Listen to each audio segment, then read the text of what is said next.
मुबश्शिर लुकमान अपनी की गई बात पर डट गए हैं। यानी कि जो उन्होंने बाबर आजम समेत खिलाड़ियों के हवाले से जो बात की है उसको डिफेंड करने लग गए हैं और साथ ही साथ ये कहना शुरू कर दिया है कि मैं जहल लोगों को जवाब नहीं देता। अब वो उन्होंने जहल लोग किसे कहा है और साथ ही साथ सलमान बट पर भी चढ़ दौड़े हैं और उन्होंने पीएसएल और आईपीएल के हवाले से भी एक बात की है कि वो बुक में शामिल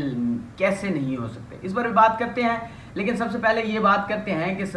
मुबश्शिर लुकमान कैसे डट गए। मुबश्शिर लुकमान का कहना है कि मैंने जो सबसे पहले तो आते हैं कि वो जहल लोग कैसे कहे। उन्होंने कहा कि मुझे कुछ लोगों ने वीडियो शेयर की है जिसमें एक सलमान बट की है और दूसरी इंजमाम उल हक की है और दूसरे लोग भी इस पर वीडियो कर रहे हैं, तो मैं जहल लोगों को जवाब नहीं देता। यानी कि उन्होंने जो सलमान बट और इंजमाम उल हक समेत जो दीगर वीडियो कर रहे हैं ना, जो बाबर आजम की हिमायत में कर रहे हैं, तो उन्होंने उन्हें जहल लोग कहा है और कहा है कि मैं जहल लोगों को जवाब नहीं देता क्योंकि उन्होंने मेरी वीडियो ही नहीं देखी है। अगर उन्होंने मेरी वीडियो देखी होती तो उसमें मैं बोल रहा हूँ कि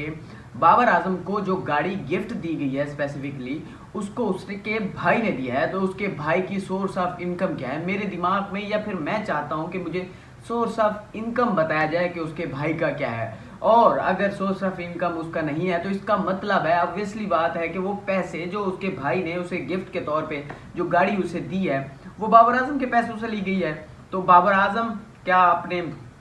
जो पैसे हैं वो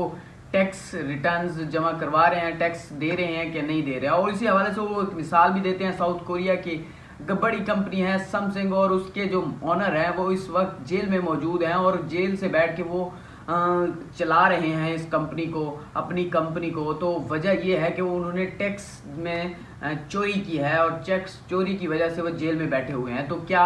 अगर उस मुल्क की सबसे बड़ी कंपनी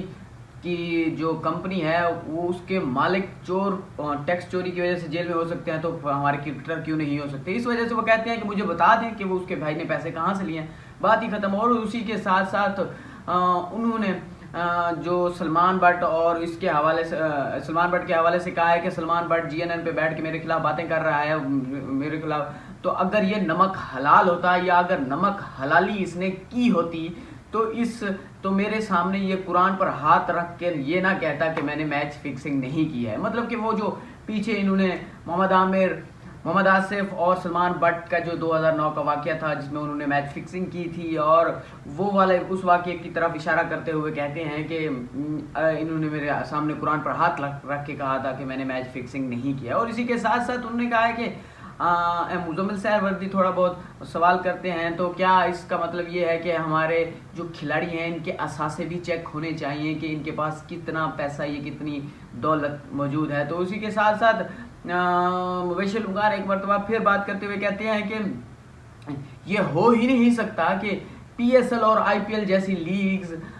बुक में शामिल ना हो, क्योंकि जब आप 6 मिलियन की टीम लेके, तो इसी तरह की बात करते हुए कहते हैं कि आप कैसे इधर एड्स के साथ, ये स्पॉन्सर के साथ पूरा कर सकते हैं। तो अगर ये नहीं हो सकता तो मैं कुछ और पी के कर रहा हूँ। तो इसका मतलब ये है कि मुबश्शिर लुकमान को बाबर आजम की जानिब से ये जो वीडियो थी मेरे ख्याल में 2 दिन पहले, हफ्ते की रात की वीडियो है, लेकिन बाबर आजम को ने मुबश्शिर लुकमान को नोटिस भेज दिया है। अब उसमें मुबश्शिर लुकमान जो वीडियो में बैठ के जो बात कर रहे हैं, डिफेंड कर रहे हैं अपनी बात को कि मैंने जो बात की है कि इस हवाले से की है कि उसके भाई ने टैक्स रिटर्न्स देने हैं और टैक्स उसके भाई ने जो पैसे दिए हैं या गिफ्ट लेके दिया है उसका सोर्स ऑफ इनकम क्या है, तो उसका वो जवाब दें। लेकिन दूसरी जानब ये है कि